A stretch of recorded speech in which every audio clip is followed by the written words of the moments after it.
Ayan,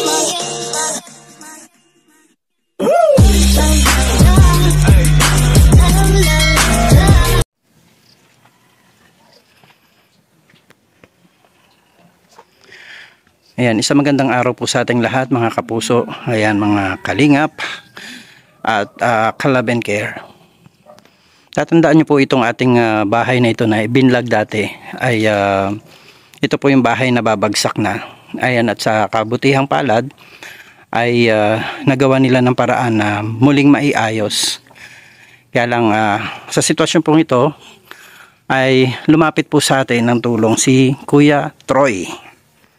Yan, Kuya Troy, kumusta ka? Ayos naman po. Ayan. Nabago na yung bahay mo?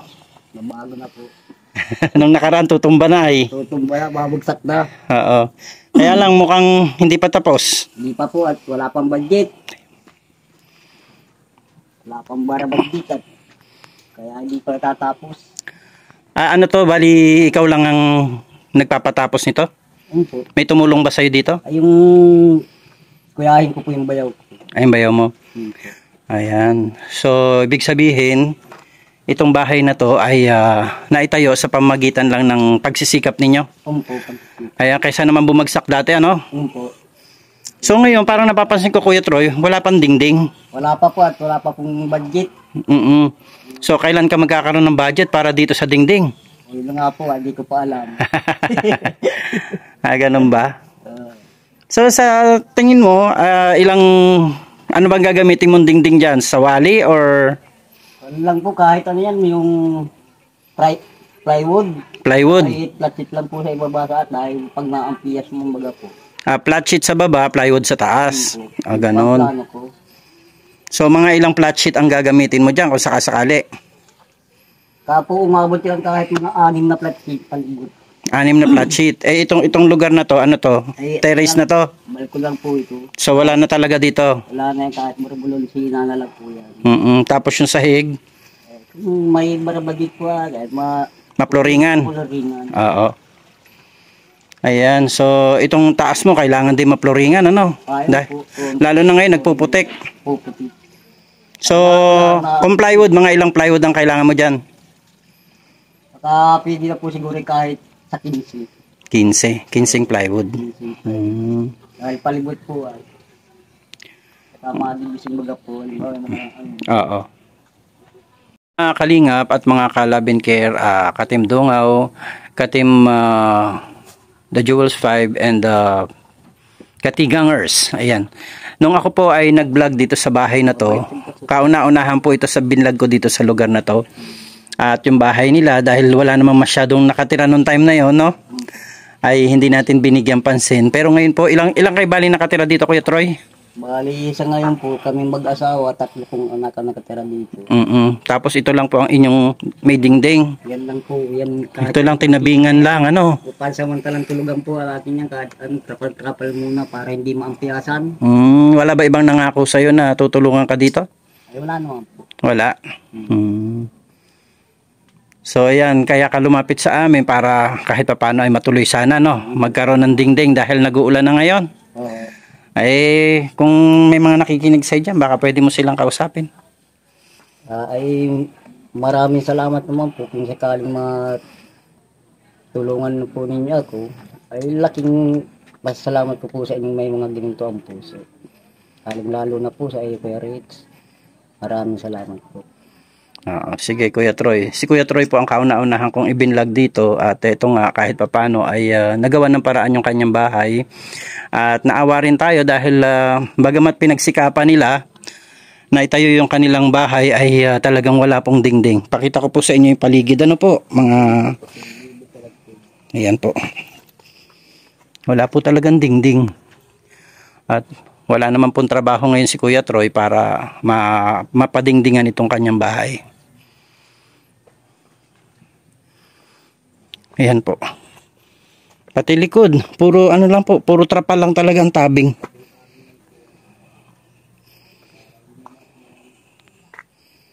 Para lang po may matulugan at kahit papaano ay may mapagpahingahan yung pagod na katawan.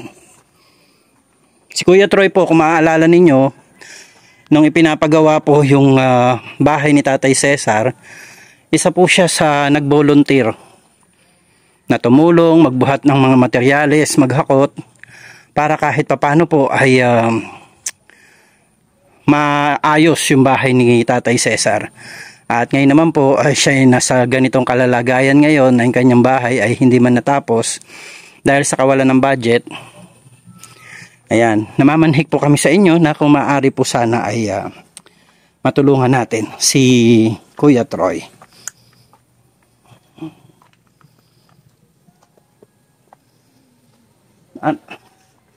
Ano ito? Poso Negro? Yan po yan. Maging yung CR po nila ay ito rin po yung tabing, oh.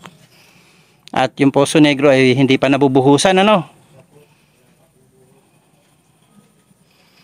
Ayan, so para-paraan lang si Kuya Troy.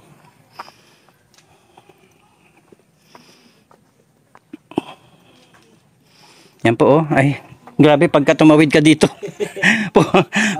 Puro lampasan ay. Buti nung humangin, Kuya, hindi inangat yung bahay mo. Ay, unti na po, may nga po at talagang bilis-bilis ko ng buhalin ko at kung madaganan pa kami, di lalo nang mas matindi. Oo, kasi matindi po talaga ito, gigibang-gigiba na po. At konting-konti na lang babagsak na itong bahay na to noon. Kuya Troy, anong pinagkakakitaan mo ngayon? Ay, sa ngayon po ay minsan, extra na lang po pag may nagpapagawa. So walang tuloy-tuloy. Wala po. Ilan taong ka na ba ngayon, Kuya Troy? 54 na po at mga 54 na po. 54.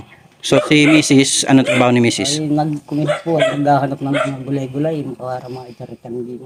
Tapos yung mga anak mo, ilan taon na ba sila? Ito na po yung si Mrs. Hindi, yung anak mo, ilan taon na?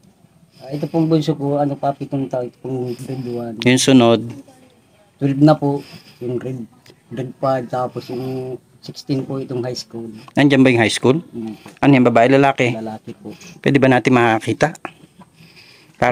Para makita naman ang mga...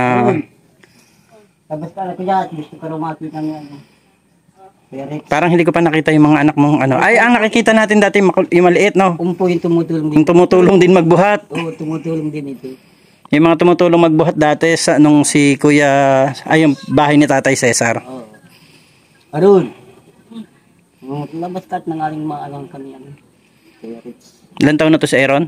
16 po yan. Sa mga po yung nagpaparahakot ng siminto. Arun. Kumusta ka? Ayos lang ho. Wala kang pasok ngayon? Di ba ako nagpasok? Sakit po ng katawan ko eh. Ay, bakit? Sa basketball. Nag-basketball ka? Ah, Sumakit ang katawan mo sa basketball? Pero anong year ka na? grade na po, grade 8. Grade 8? Sa October 29. Dito ka nag-aaral? Sa National High School. Ay, kumusta naman ang pag-aaral natin? Ayos lang ho. Kumusta naman ang ano, hindi ka ba... Anong masasabi mo dito sa sitwasyon ng buhay ninyo ngayon? Ano naman po, makakaano rin. Kaya po ng... Nakabili-bili rin po ng mga bigas. Ito, ito lang ba? Paano parang ka nakakatulong sa ano mo, sa mama at papa mo? So, po na nasa natulong po sa gawing bahay. Tapos po, abay po ng mga wala sa bahay. Iba po ng mga gato. Hindi ka ba naawa sa kalagayan nyo ngayon at wala kayong dingding? Malamig nga po pagkagabi. Ha? Malamig. Malamig pagkagabi? Ay, basta po meron lang katon. Oo. Hindi po malamok. Pero may kuryente naman. Meron po. Gwapo pala ito si Aaron, no? Ngayon ko lang nakita to. Matagal na yung kuya rin. Kasi kasama natin maging pag... Ganun ba? Nakatulong ka na ba dyan? Siguro dahil dumaan ang panahon nagbinata na, oh. 16 years old na. Maraming salamat mo po, kuya rin. Ito pong pag-vlog mo po sa akin ay tinatanaw ko pong malaking utang na loob. So, hindi pa man tayo nangangako, kuya, no? Pero sisikapin natin na matulungan namin kayo.